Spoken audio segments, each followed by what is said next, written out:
لیکن یہاں ایک فرق بہت بڑا ہے.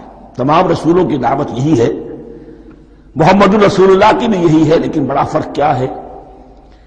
باقی تمام رسولوں کی دعوت آپ کو ملے گی یا قوم، اے میری قوم کے لوگوں. یہاں ہے یا ایھا الناس، اے بنی آدم، اے بنی نوع انسان. معلوم ہوا کہ تمام رسول حضور سے پہلے صرف اپنی اپنی قوموں کی طرف آئے ہیں. پہلے اور آخری اور کامل رسول ہیں اللہ کے محمد صلی اللہ علیہ وسلم، جن کی دعوت آفاقی ہے. یا ایھا الناس، یا قوم نہیں، یا ایھا الناس اعبدوا ربکم الذی خلقکم والذین من قبلکم. اس میں دلیل بھی آ گئی کہ عام طور پر لوگ جو ہے غلط راستے پر اس دلیل سے جمے رہتے ہیں کہ ہمارے آباء و اجداد کا راستہ یہی تھا. تو بھائی جیسے تم مخلوق ہو ایسے وہ بھی تو مخلوق تھے، جیسے تم خطا کر سکتے ہو وہ بھی تو خطا کر سکتے تھے. لہذا یہ نہ دیکھو کہ آباء و اجداد کا راستہ کیا تھا، دیکھو یہ کہ حق کیا ہے. لعلکم تتقون، تاکہ تم بچ جاؤ. دنیا میں افراط و تفریط کے دھکوں سے بچ جاؤ گے، آخرت میں اللہ کے عذاب سے بچ جاؤ گے. ان دونوں سے اگر بچنا ہے تو اللہ کی بندگی کی روش اختیار کرو. اچھا، کس رب کی؟ الذی جعل لکم الارض فراشا والسماء بناء، جس نے تمہارے لیے زمین کو فرش بنا دیا اور آسمان کو چھت بنا دیا. وانزل من السماء ماء، اور آسمان سے پانی برسایا. فاخرج به من الثمرات رزقا لکم، اور پھر اس پانی کے ذریعے سے زمین سے میووں کی شکل میں، پیداوار کی شکل میں تمہارے لیے رزق اگایا. فلا تجعلوا للہ اندادا وانتم تعلمون، تو ہرگز نہ اللہ کا مد مقابل کسی کو ٹھہراؤ جانتے بوجھتے. وانتم تعلمون کا ایک مطلب یہ بھی ہے کہ تم بھی مانتے ہو کہ اس کائنات کا خالق اللہ کے سوا کوئی نہیں. اہل عرب بھی مانتے تھے، جو ان کے دیوی دیوتا تھے وہ سمجھتے تھے کہ یہ اللہ کے اوتار ہیں یا اللہ کے ہاں بہت یہ پسندیدہ ہیں، اللہ کے محبوب ہیں، اس کے اولیاء ہیں، اس کی بیٹیاں ہیں، لہذا یہ شفاعت کریں گے تو ہمارا بیڑا پار ہو جائے گا. ورنہ خالق وہ مانتے تھے اللہ ایک ہی ہے. جب تم یہ مانتے ہو کائنات کا خالق ایک، مدبر ایک، تو اب کسی کو اس کا مد مقابل نہ بناؤ. انداد ند کی جمع ہے، لا ضد لہ ولا ند لہ، اللہ کا کوئی مد مقابل نہیں. اس میں یہاں تک بات ہے کہ حضور اس درجے، اس توحید کی باریکیوں تک پہنچا کر گئے ہیں اس امت کو کہ کسی صحابی نے ایسے ہی کہہ دیا ما شاء اللہ وما شئت، جو اللہ چاہے جو آپ چاہیں. حضور نے فوراً ٹوک دیا اجعلتنی للہ ندا، کیا تو نے مجھے اللہ کا مد مقابل بنا دیا ہے؟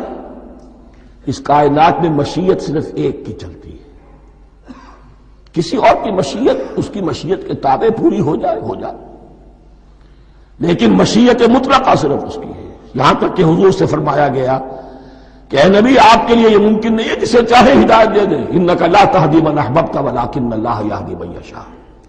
اگر یہ اختیار میں ہوتا تو ابو طالب دنیا سے بغیر ایمان لائے نہ جاتے. فلا تجعلوا للہ اندادا وانتم تعلمون. اب ان دو آیتوں میں تو یوں سمجھیے توحید نظری بھی اور توحید عملی بھی. توحید عملی کیا ہے؟ بندگی صرف اسی کی ہو. اب آیا ہے رسالت کا معاملہ. وَإِن كُنتُمْ فِي رَيْبٍ مِّمَّا نَزَّلْنَا عَلَىٰ عَبْدِنَا، اگر تمہیں رسالت محمدی پر شک ہے صلی اللہ علیہ وسلم، اس کے کیا معنی ہے؟ کہ تمہیں اس قرآن کے بارے میں شک ہے جو ہم نے اپنے بندے پر نازل کیا ہے. اگر ہے شک فی الواقع، وَإِن كُنتُمْ فِي رَيْبٍ، اگر تمہیں واقعتاً شک ہے مما نزلنا علی عبدنا، اس پر جو ہم نے اپنے بندے پر نازل فرمایا ہے، فاتوا بسورۃ من مثلہ، تو لے آؤ اس جیسی ایک ہی صورت. یہ ہم کل پوری تفصیل سے دیکھ چکے ہیں کہ برسبیل تنزل یہاں پہنچے ہیں. پہلے دو آیتیں میں نے آپ کو سنائی تھی، اس میں پورے قرآن کی مثال لانے کا چیلنج کیا گیا. پھر ایک آیت سنائی جس میں 10 صورتیں ہی لے آؤ. اب آخری درجے میں ایک صورت ہی بنا لا، اور ایک صورت تو سورۃ العصر کے مساوی بھی ہو سکتی تھی، سورۃ الکوثر کے مساوی بھی ہو سکتی تھی. وَادْعُوا شُهَدَاءَكُم مِّن دُونِ اللَّهِ إِن كُنتُمْ صَادِقِينَ، اور بلا لو اپنے سارے مددگاروں کو اللہ کے سوا، جن ہو انس ہو. اس لیے کہ قریش کا خیال یہ تھا کہ جو شعراء ہوتے ہیں ان کے پاس جن ہوتے ہیں، وہ جن انہیں سکھاتے ہیں، ورنہ عام آدمی تو یہ شعر نہیں کہہ سکتا. تو تمہارا اگر کوئی گمان ہے کوئی جنات سکھانے والے ہیں، کوئی انسان ہے، خطیب ہے، شعراء ہے، ادیب، سب کو جمع کر. ان کنتم صادقین، اب یہ ہے بہت ہی، جس کو میں نے کل کہا تھا آپ کو یاد ہوگا، قرآن کا انداز کیا ہوتا ہے کہ وہ اپنے اندر جھانکنے کی دعوت دیتا ہے. یہ گویا کہ آنکھوں میں آنکھیں ڈال کر یہ کہا جا رہا ہے کہ حقیقت میں تمہیں کوئی شک نہیں ہے، یہ تم بات بنا رہے ہو صرف. اگر واقعتاً شک ہے تو آؤ میدان میں. حقیقت یہ ہے کہ تمہیں شک نہیں ہے. اگر تم سچے ہو فاتوا بسورۃ من مثلہ، تو اس جیسی ایک ہی صورت بنا لاؤ. فإن لم تفعلوا، اب ذرا انداز دیکھیے تحدی کا اور چیلنج کا. پھر اگر تم یہ نہ کر پاؤ وَلَن تَفْعَلُوا، اور ہرگز نہیں کر سکو گے. یہ چیلنج کون دے سکتا ہے؟ اللہ کے سوا کوئی نہیں دے سکتا. یہ انداز کسی کتاب کا نہیں ہے. ذَلِكَ الْكِتَابُ لَا رَيْبَ فِيهِ، یہ کسی کا نہیں ہے. فَإِن لَمْ تَفْعَلُوا وَلَن تَفْعَلُوا، پھر اگر تم نہ کر پاؤ اور تم ہرگز نہیں کر پاؤ گے، فَاتَّقُوا النَّارَ الَّتِي وَقُودُهَا النَّاسُ وَالْحِجَارَةُ، تو ڈرو اس آگ سے جس کا ایندھن بنیں گے انسان اور پتھر.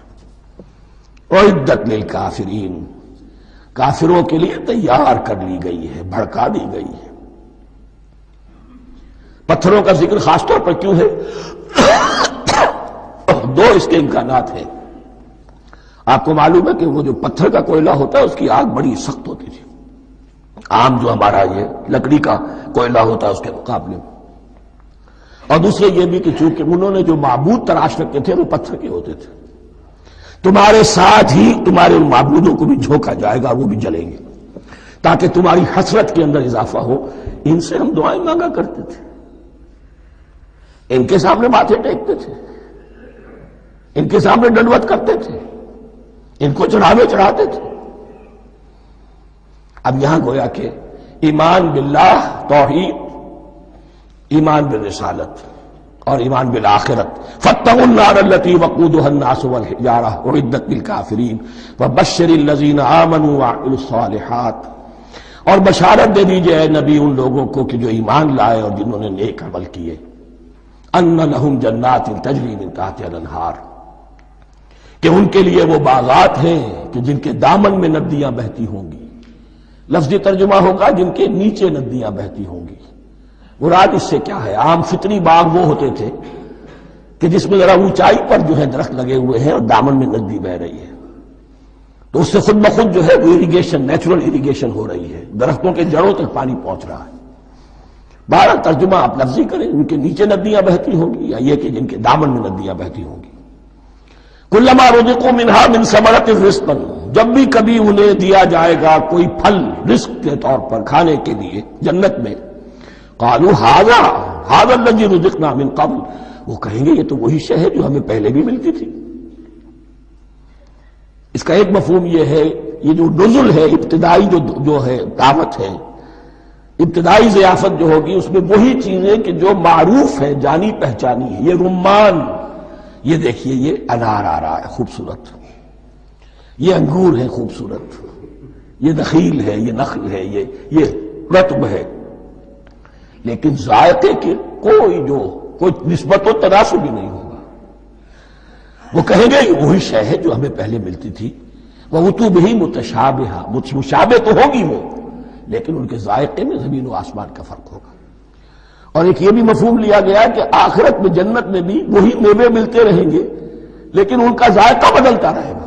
شکل وہ ہوگی لیکن ذائقہ وہی رہے گا کہ جس سے انسان کی پھر طبیعت بھر جاتی ہے ایک ہی شے کو کھاتے ہوئے. وَلَهُمْ فِيهَا أَزْوَاجٌ مُطَهَّرَةٌ، اور ان کے لیے ہوں گے اس میں بہت ہی پاک باز، نہایت پاک کی ہوئی بیویاں ہوں گی. أَزْوَاجٌ مُطَهَّرَةٌ وَهُمْ فِيهَا خَالِدُونَ، اور اس میں رہیں گے ہمیشہ ہمیشہ. یہ تو تین جو اصول ہیں دین کے دعوت ایمان، توحید اور رسالت اور معاد، ایمان باللہ، ایمان بالرسول، ایمان بالآخرہ۔ اب ذرا کچھ ضمنی مسائل ہیں کہ جو بعض کفار کی طرف سے، بعض معتزلین کی طرف سے